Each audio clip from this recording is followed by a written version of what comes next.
Hello, Viking viewers, and welcome to another episode of Viking.TV. My name's Rupert Woodard, and I'm very proud and honoured to have been invited back on Viking.TV to present to you again. You might have seen me back in 2020 doing a short programme about where I live in the Cotswolds in Great Britain. So today, I should say, you might also remember that my job is Managing Director of Excursions Ltd. We are the chosen shore excursion provider for Viking cruises.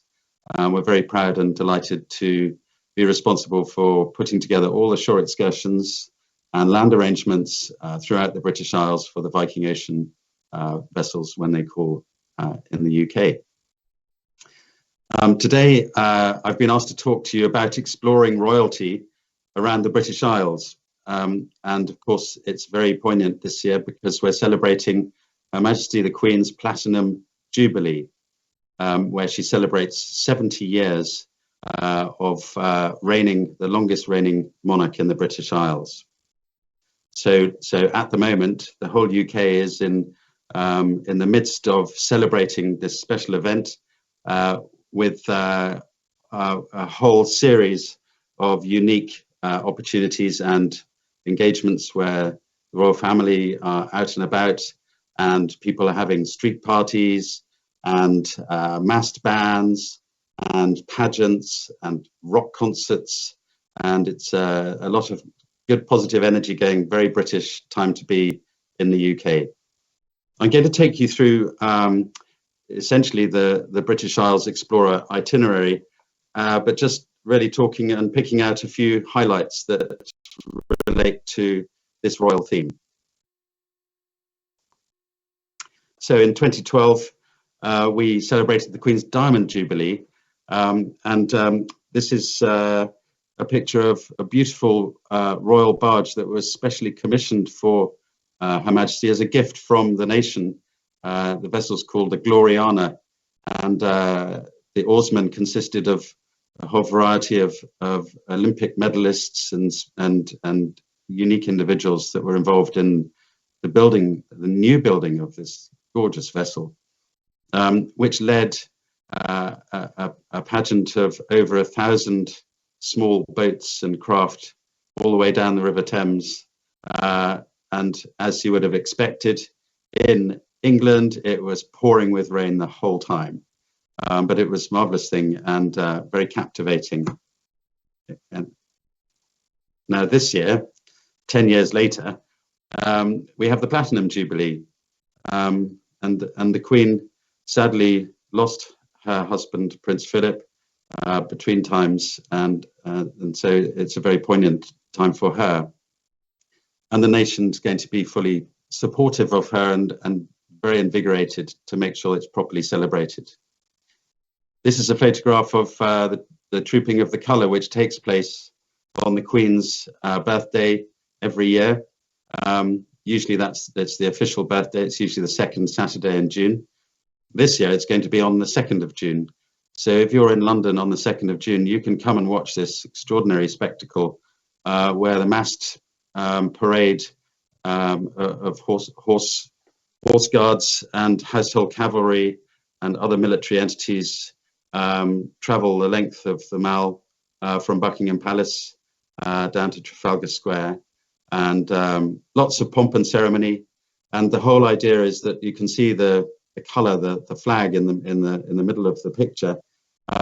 It's a centuries-old tradition which started on the battlefields, and the colour used to be trooped around in front and paraded in front of the soldiers, so that they would become familiar with their flag that represented their regiment, because it was always used as a rallying point. So if something went badly wrong, they would all come rushing back to the flag, to the colour, and save the colour, because it was their pride and joy.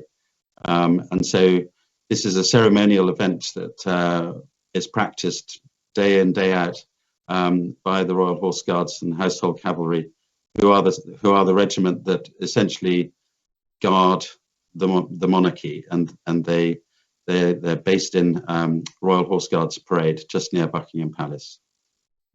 So this is a free to anyone event. If you're in London, 2nd of June, come and see it. So that's just a little intro, but I'm going to now take you briefly through an itinerary that covers the ports and ports of call that I'm going to talk about. It's called the British Isles Explorer, and it goes from Bergen to London in 15 days. Here's a little shot of the actual itinerary itself. Departing Bergen on the 2nd day, you're going to call into the Shetland Islands. You're going to go to Invergordon, home of Loch Ness. You're going to go to Edinburgh, the Orkneys, Ullapool on the west coast of the Highlands, then into Northern Ireland to Belfast and to Liverpool, and then Holyhead in Wales and Dublin in Southern Ireland, and then into Dover before arriving in London for a 2-day visit there. I'm going to hand you over actually to Karina, because she's got a lovely short video that portrays this whole itinerary, and enjoy your viewing, and I'll come back afterwards. Immerse yourself in the treasures of the British Isles on a remarkable 15-day voyage with Viking. With 2 days in charming Bergen, you can explore the historic Bryggen waterfront, the home of renowned composer Edvard Grieg, and enjoy its majestic peaks. In Scotland's Shetland Islands, step into the last vestiges of empires past. Learn about the Shetland Bus, a heroic effort to save Norwegians during World War II. And of course, meet the island's friendliest residents. In the Scottish Highlands, legendary Loch Ness and impressive Iroquois Castle delight the imagination. Edinburgh, with its famous castle and old town, promise more civilized pleasures. The Orkney Islands greet you with verdant landscapes, fascinating architecture, and remnants of civilizations that date to the Viking Age and long before. While the staggering beauty of the Wester Ross presents another side of magical Scotland. In Belfast, you can explore the city's landmarks, or set out for the majesty of Giant's Causeway. Liverpool's waterfront is a UNESCO World Heritage Site, and of course, the city is hallowed ground for Beatles fans. The coastal Welsh city of Holyhead will charm you with its natural beauty and historic castles, while Ireland's Dublin is one of Europe's great capitals of culture. Your journey ends in magnificent London, where a 2-day stay gives you ample time for an in-depth exploration of such famous places as Westminster Abbey, Buckingham Palace, and nearby Stonehenge. So that's fantastic, and thank you very much, Karina, for a beautiful portrayal of our nations. I say nations because we're a united kingdom, but this itinerary actually covers more than just England and Scotland. You're also going to visit Northern and Southern Ireland and Wales, and some places that even people who live here tend not to be able to get to because they're quite remote and not easy to travel to, like the Shetlands and the Orkneys, and places like Ullapool, which is home to the oldest rocks on Earth, as a matter of interest. So what we're going to do now is have a little look at some of the excursions that relate to the royal theme that I've alluded to. And the first, essentially, I'm going to just take you to Edinburgh and London. There's lots more in between, and obviously there's all the information can be found on the Viking website. And so when you book your cruise, you'll find a plethora of fantastic opportunities to peruse and hopefully book. And we'll look forward to looking after you on those excursions. But I'm just going to show you first Edinburgh, the Scottish capital city, which is a beautiful pocket-sized city, the ancient seat of Scotland, dominated by its magnificent castle, which sits on a volcanic core. Actually, it used to be a volcano millions of years ago. So therefore, it's in a fantastic sort of fortified advantage. The whole of Edinburgh is steeped in history. The buildings and architecture are stunning, and the whole layout of the centre of the city is designed really for you to be able to find your way around quite easily. The south side, is the south side is the sort of ancient part of it, and on the north, Newtown is all laid out in what they call the Roman plan. So the streets are all at right angles, and the buildings are beautiful and Georgian sandstone.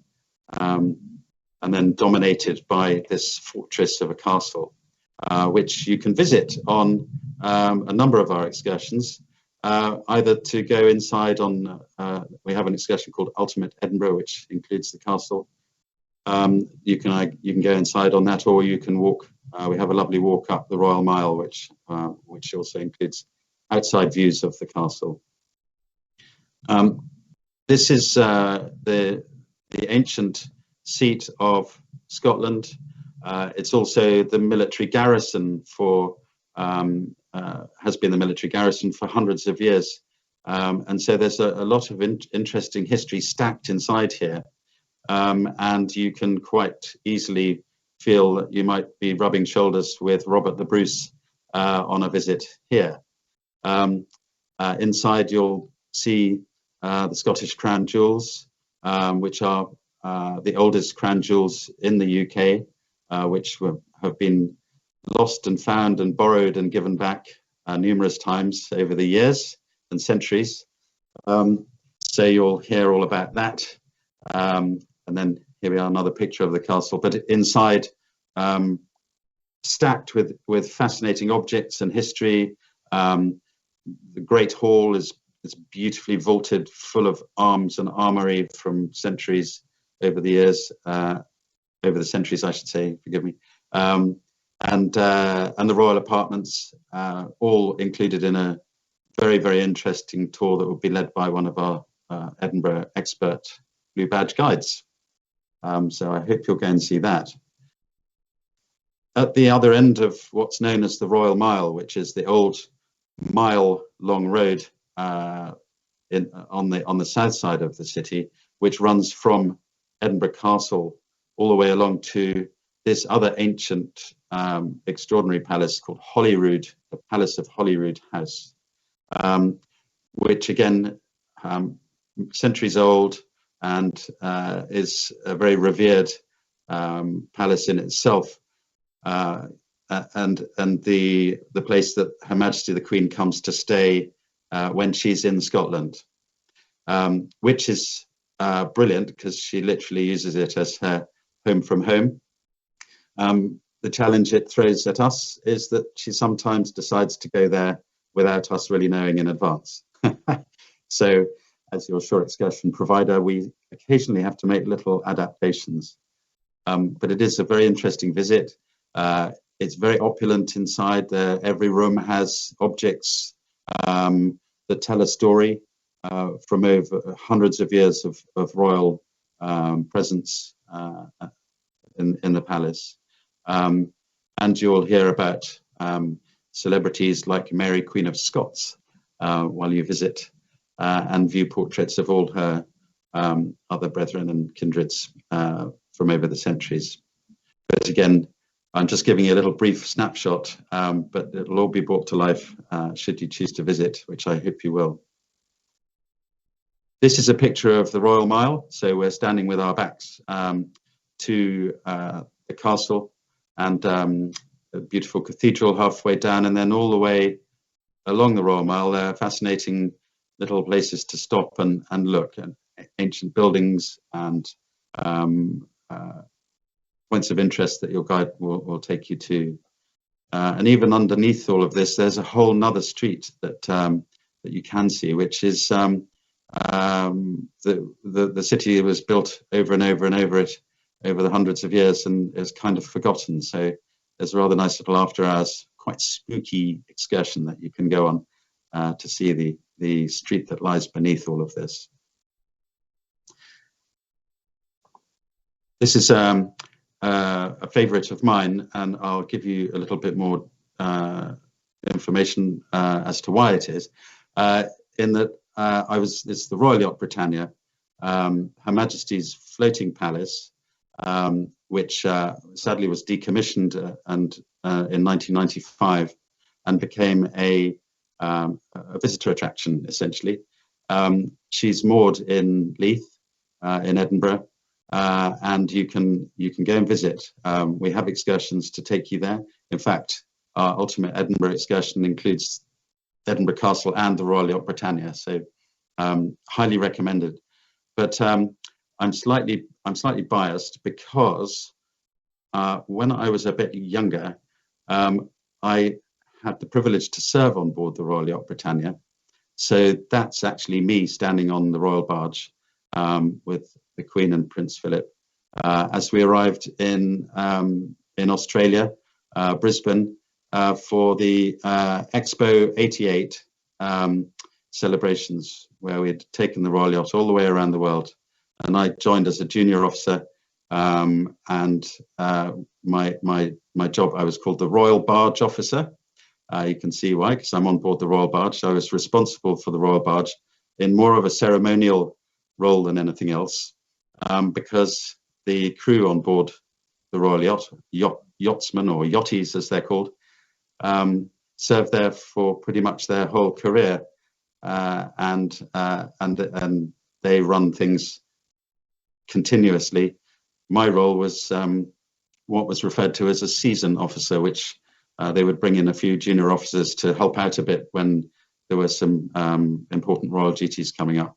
And lucky me, I joined just as the Royal Yacht set off on a complete round-the-world voyage. So I had my first world cruise on board Britannia. And I was asked to share a few photos from the scrapbook, which I'll just ping through. But these were my fellow officers, about 21 of us.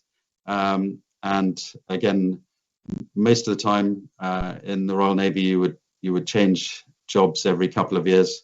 A lot of the jobs of these officers lasted a few more years, just for continuity for our royal visitors. As we had the privilege of being on board when most of the royal family came. Here's the Queen with Prince Philip. We were somewhere tropical at that stage, possibly heading towards the Galapagos Islands, I believe. And then at the other end of the voyage, there's Queen Elizabeth, Queen Mother, when we were in Sicily, just coming home. And that's us in colder climates on the Royal Barge. I think we were just coming into Brixham on the south coast of England for celebrations there. And that's the Royal Standard flying, showing that the Queen is on board the barge. I put this picture in because it's quite quirky. And it follows the theme of our British Isles cruising. It's a model of the Royal Yacht Britannia made entirely of soap, presented to the Queen and Prince Philip when we visited Liverpool by the Sunlight Soap Factory. And I believe that model might actually still be on display in Edinburgh. Here's a picture of all the yachties, all the yachtsmen, with the Queen Mother in Sicily. She always liked to have a picture with everyone, and you can see what a lot of fine people served on board this vessel. We basically had two people for every job. If you have the chance to go and visit, you really must. You'll see things like in the engine room, which is usually a dirty, grubby place. All the pipes gleamed and shone, and the decks looked brand new, and lot of polishing and pride that went into looking after the lovely vessel. And of course, she was christened in 1953, so she's getting on a bit, but still looking just the same as when she was made. This is actually Her Majesty the Queen's study. It's exactly as it was, and fun enough, when the Royal Yacht was refurbished, at the point when I joined, the royal family refused to allow for any of the furniture to be changed because they said it was perfectly good enough. So this is all the original furniture from the 1950s that's so lovingly cared for. And that's the Queen would take herself away in there and write her letters and sign lots of things, I'm sure. But that was her private study. And the magnificent dining room. We actually have excursions or events that we offer where we can actually have a dinner in the dining room. And whilst we don't have them on this year, hopefully next year we'll be offering that should you take one of these voyages. You might see at the end of the table there just a little ditty that I can tell is that there's a beautiful double-handed broadsword hanging on the door. And as a junior officer, one of my jobs, in addition to being in charge of the Royal Barge, I was also a watchkeeper, so I would be on navigation duties. I was also a security officer, so I had to stand on the gangway most of the times we were in port. If we were alongside, that was because if we were at anchor, then I was in charge of the barge to get the royal party from the vessel to shore. That was the whole focus of the job. I was also the diving officer and the quiz officer and the radio officer, so I had lots of good jobs. But one of the fun ones was the security bit, just doing the rounds after hours each evening to make sure that everything was safe and locked up. And I'd always been interested by that great big sword and thought that it would be quite fun to hold it. And on one of my last nights on board with one of the yachtsmen who was accompanying me, I said, do you mind if you just stand back a bit? I'm just going to see if I can get this off the bulkhead. And it came off very easily, actually, because it was just slotted in. And it is designed very cleverly because it's so well balanced, even though it's a giant piece of steel, that I swung around and nearly decapitated my fellow watchkeeper, which was a bit awkward. So I think it's fixed on a bit more firmly now. More recently, the Royal Yacht Britannia, as a visitor attraction, has had an addition on the upper deck, which was the royal deck. There used to be a big, beautiful sort of marquee and awning that would cover it, and they've very cleverly glassed it in. So there's a lovely dining area up there now where you can go and have fantastic cream teas looking over Leith Harbour and the area there. Anyway, fun times, and I won't reminisce further because it's not all about me, because I'm now going to actually hand you over to Lord Bruce, who is a direct descendant of Robert the Bruce, who also has a very fine sword in his house. And he's done a lovely presentation on a generous opportunity that he's made available to all of you to go and visit him in his house. And so thank you, Lord Bruce. I'll hand over to you for now. Welcome to Brimhall House, the family home of the Bruce family in Scotland. House has been here for over 300 years. We decided to open the house for private tours in 2017. The house is full of really interesting artifacts which explain very clearly the history of Scotland and also how Scotland has influenced the wider world. This is the library of Brimhall House. This part of the house was added in 1798, which makes it virtually contemporary with the White House in Washington, D.C. The early libraries in the United States, like the library collected by Jefferson, was full of books written by Scottish thinkers, original thinkers and philosophers, writing in the second half of the 18th century based in Edinburgh and Glasgow. We're very fortunate that our archive contains manuscript material of great international significance. What I have here is an entire dispatch box of correspondence with Winston Churchill. In fact, there's almost 2 years' worth of letters written by Winston Churchill to my great-grandfather, who appears here in this picture.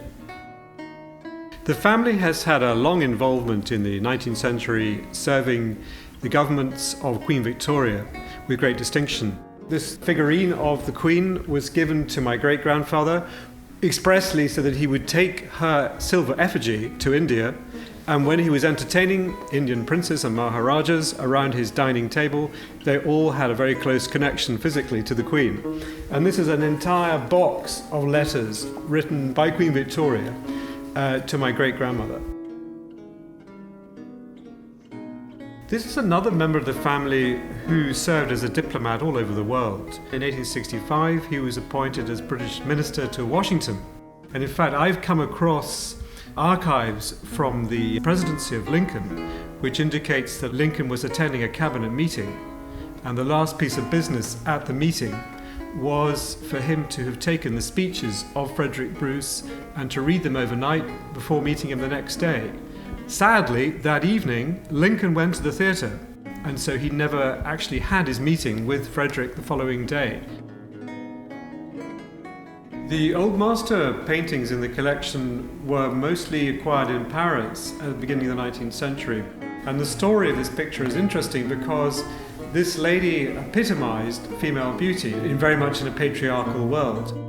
The King of England, Henry VII, sent an ambassador to Naples to check her out. He had a list of questions that the king wanted answered, including the state of her teeth and how long was her neck. And I think the painter has deliberately exaggerated the length of her neck, almost to the extent of going overboard. When the tomb of King Robert the Bruce was discovered, it was such an important moment in Scottish history, almost like the discovery of Tutankhamun, that they made a mould of the king's skull, which is here. The skull is covered in scars of battle, and we have here his double-handed sword. Whether he used this sword in battle we're unsure. We believe that his favourite weapon was an axe. You might be interested to know that the contents of this house explain Scottish history, the history of Great Britain and the British Empire, and even world history. All these items are normally brought in during the course of a tour for your entertainment and edification.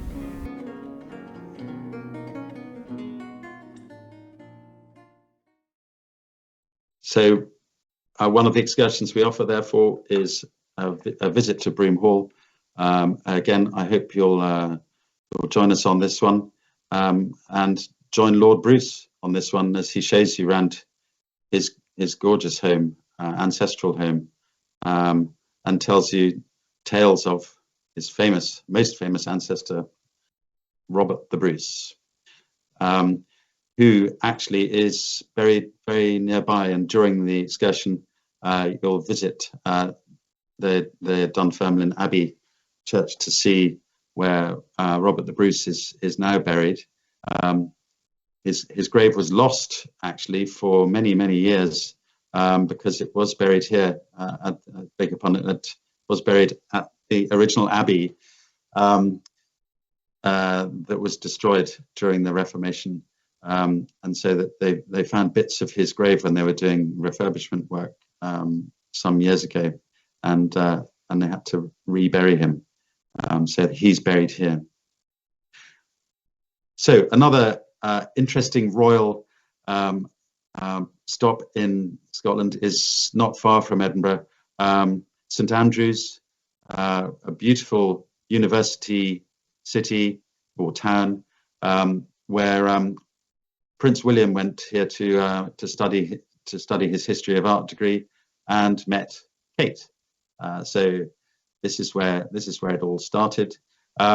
We haven't got any excursions running to St Andrews right at the moment because of things getting back to normal after a couple of years of hibernation for us all.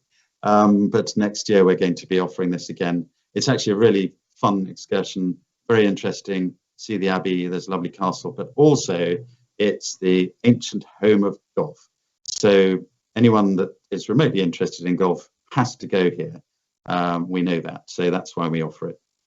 And that's possibly where William and Kate stayed when they were studying at the university. So you'll see that too.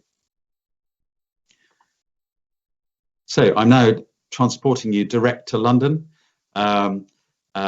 This is obviously the capital of all royalty, apart from anything else. That's a picture of the Tower of London with one of the famous ravens that tradition and superstition dictates must never leave the tower, because if they do, England will fall. So they're carefully looked after. This is a 1,000-year-old building. To be invited to stay at the Tower of London wasn't necessarily always a very good thing, because you might have ended up again with your head chopped off.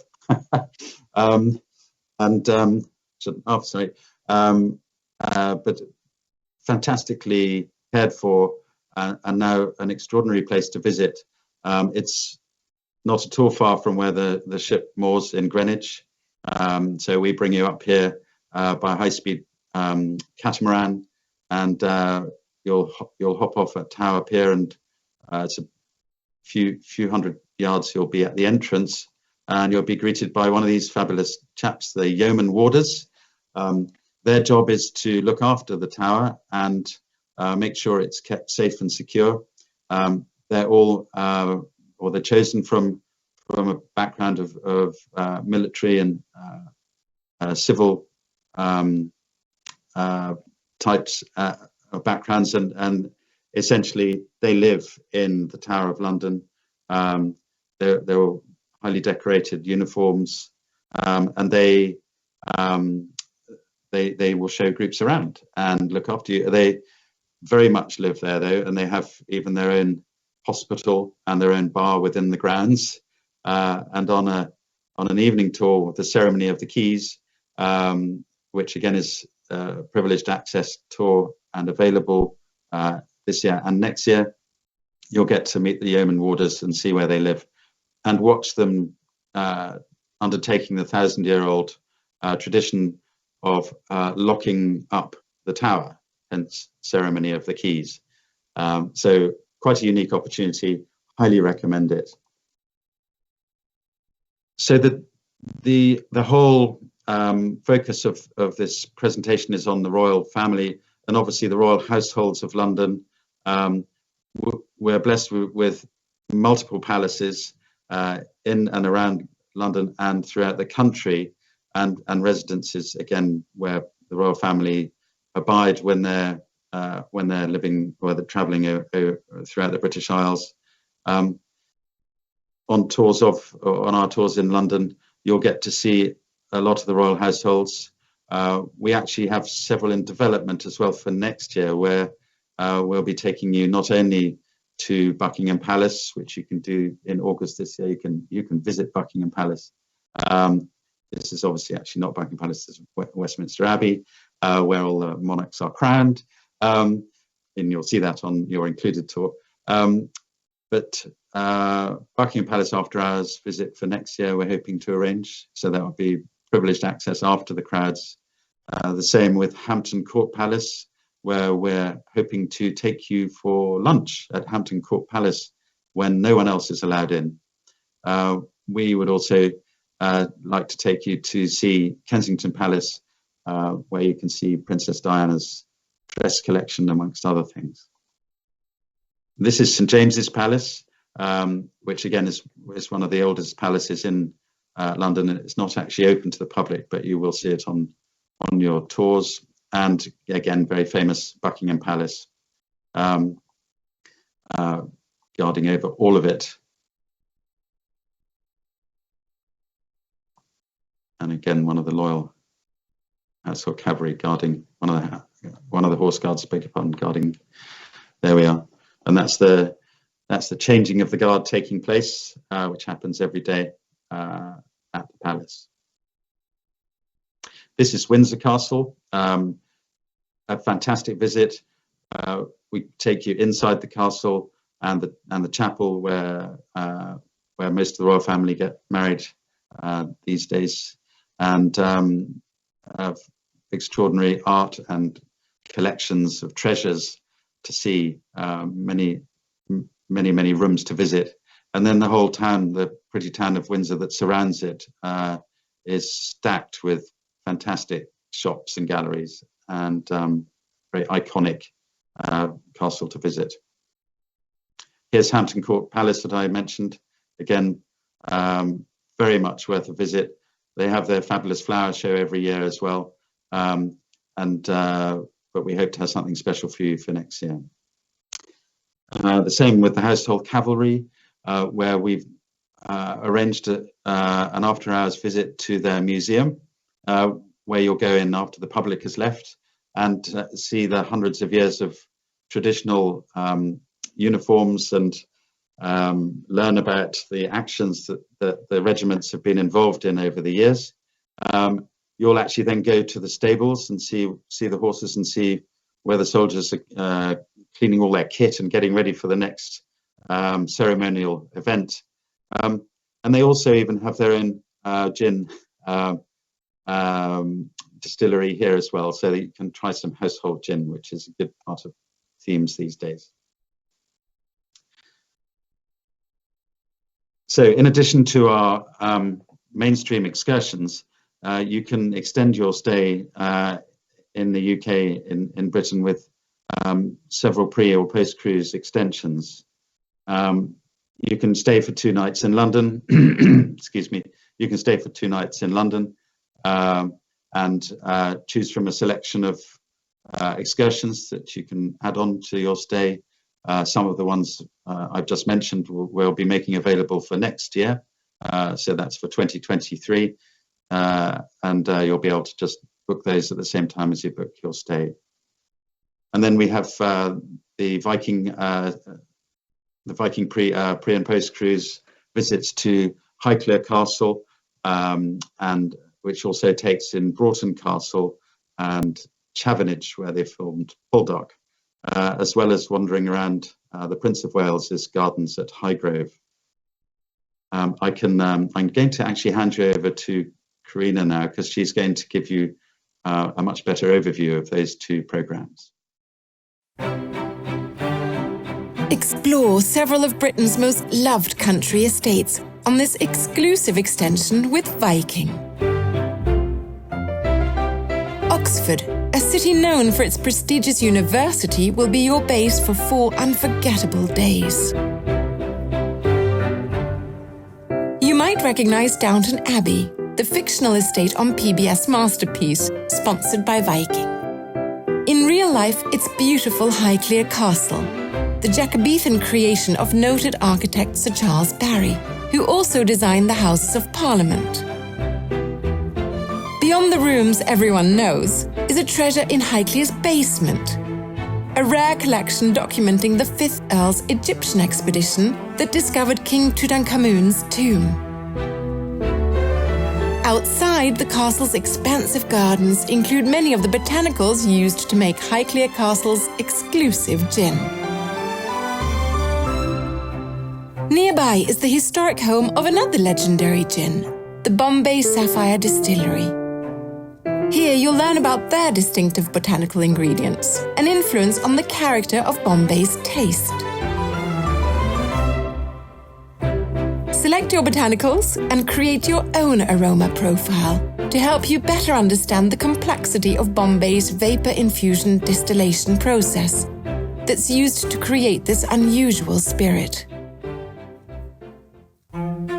Medieval Broughton Castle is another gem. Home to the Fiennes family, which includes the great explorer and author Sir Ranulph Fiennes. This fascinating estate was part of the PBS Masterpiece miniseries Wolf Hall. Broughton Castle also played an important role in the Oscar-winning movie Shakespeare in Love. During your private viewing, be sure to enjoy the Ladies' Gardens, perfectly manicured since the 1890s. Next up, Chavenage House, better known as Trenwith in another PBS period drama, Poldark. Built in 1576 in the Elizabethan style, the home has retained much of its original charm. You'll be warmly welcomed by friendly family members who'll share tales of the home's storied past. And if you're lucky, enjoy some of their delicious homemade marmalade. But as you explore, keep an eye out, because some say Chavenage is haunted. Then it's on to the gardens of Highgrove House, the private home of their Royal Highnesses the Prince of Wales and the Duchess of Cornwall. This Georgian home, nestled in the Cotswolds, is relatively new. built in the 18th century. Its idyllic gardens are what truly sets the home apart. A haven created by His Royal Highness, who once stated, "My aim has always been to try and enhance the setting of the house in the landscape, and above all, to please the eye, warm the heart, and feed the soul."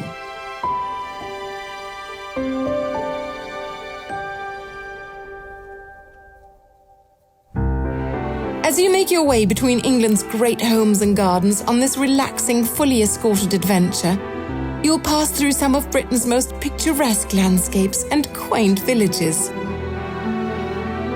before returning each evening to the comfort of your elegant hotel, tucked away in the heart of historic Oxford. Our UK Great Homes Gardens and Gin extension has been thoughtfully curated to provide an unparalleled window into the lives and responsibilities of the British nobility. And with Viking's privileged access, you'll experience these delightful country homes in a way most never will. It's a great way to extend your travels with Viking.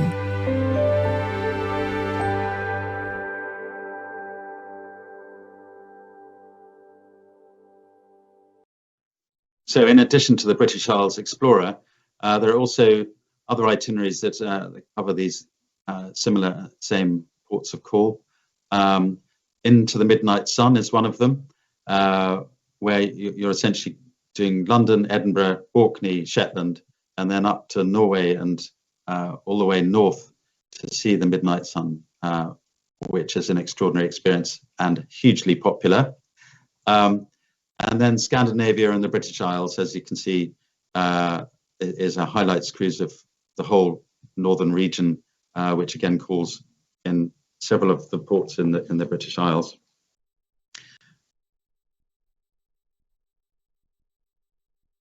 So I'm very much looking forward to welcoming you ashore, actually, and hope that you enjoy your British Isles Explorer cruise when you book it, and I hope that you'll come and try out some of these royal treats that we've put together for you, and we look forward to welcoming you. Thank you very much for listening and for watching, and I hope to speak to you again in due course. Goodbye.